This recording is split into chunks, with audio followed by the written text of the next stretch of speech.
Hi guys, and welcome back to another episode of Shakespeare Sunday. I've got a really exciting one. I'm really excited to film this. And that's a review of The Tempest. If you don't know, I think I mentioned it maybe on my Christmas Day one. If I didn't, I went to see The Tempest with my family 2 days before Christmas Eve. And I know that was a ridiculously long time ago, but I've been really busy. I've been doing research, getting everything together, so I can add something useful to this conversation rather than saying what everyone else has been saying. So yeah, The Tempest. Start off with some boring basic stuff. It is directed by Gregory Doran, who, if you don't know, is the actual creative director of the RSC, so he's in charge of what goes on. He kind of almost picks what is shown, and he picks the directors, who's very high up, very respected. I personally love him as a director. He directed King Lear in August, and that was just stunning. Loved it.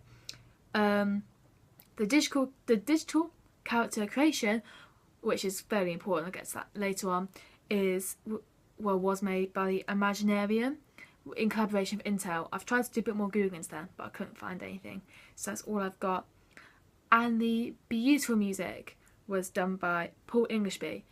Now, because I'm so useless at filming videos, it's only on the RSC in Stratford till the 21st of January, but no fear.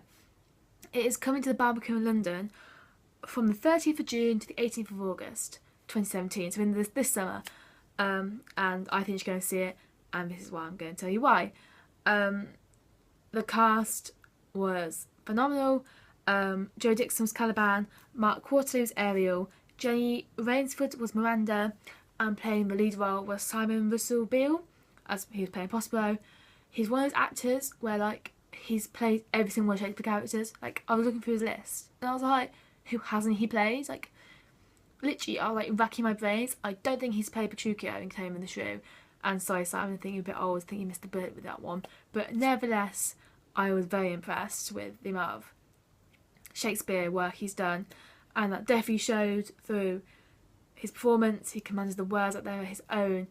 It was a weird choice for Tempest because traditionally for the Christmas show they do a non-Shakespearean, but this time they did a Shakespearean, so it had to be very clear that whoever was saying it had to be on point with the language, had to make the language clear, and he ticked all the boxes. He was amazing.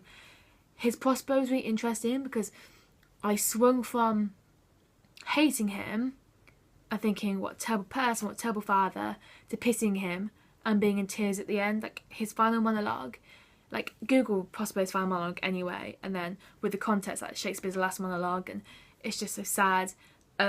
It's quite heartbreaking and quite moving, and the way they did it, not to spoil anything.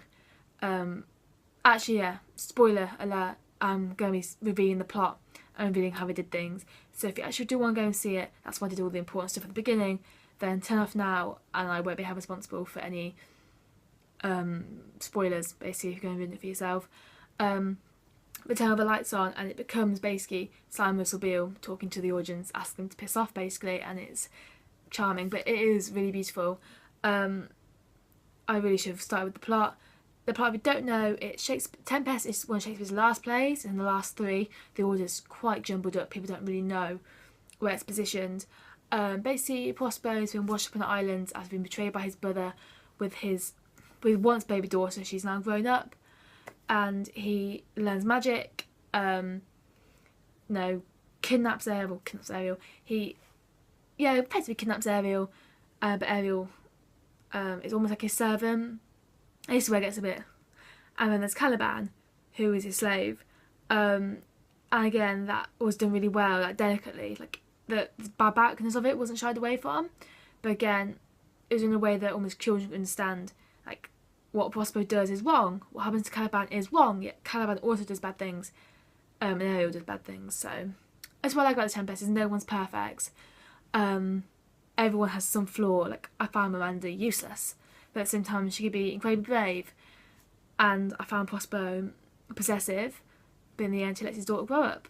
So none of them are perfect, and I really like that about Shakespeare's redemption plays, they're called.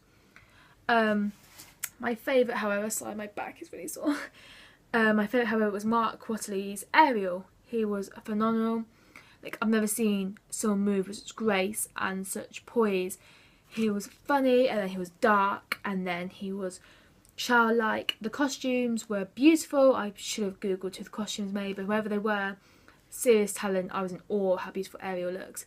And going back to the digital character creation, if you don't know, Ariel was wearing a suit, which makes another Ariel, like a CGI Ariel, appear on stage alongside him. So while he moves, the thing moves with him.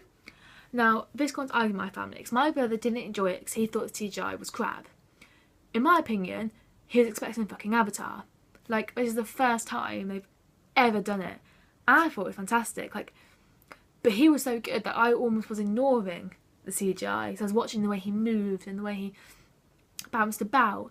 And yeah, Mark Rossi's Ariel was fantastic, and it was just how I imagine Ariel in my head. This video's going to so much editing. I was rambling on. I really should have written a point to this. What else? Staging, the set. Again, I'm useless. I should have written down here at the set. The set was amazing. It was like this massive boat, and obviously because it's Tempest, Prospero sinks the ship, and they use it for various things like the play. So they become trees, then become a boat again, then they become hiding spaces, and like the set barely changed. It was like almost enclosing them, which I thought was very claustrophobic and added to the dark elements of the play. But my favourite thing of the play by far was the music by Paul Englishley. The music was divine. I've downloaded the soundtrack on my phone and I've listened to it on repeat. I mean, it's just beautiful and it makes me smile and it gets me emotional, and it's really, really, really beautiful. So yeah, I think I've said all I have to say. I'll link a few links down below from the RSC website and just the Tempest basic plot, really, because I don't think I've explained it very well. But overall, the Tempest initially wasn't one of my favourite plays, but it's shot right up the list just for fantastic production, and I would highly, highly recommend you go and see it. And I think I might be cheeky and grab another Barbican ticket and go and see it for a second time, because why not? And I hope you guys enjoyed this, and yeah, enjoy the rest of your week. Bye!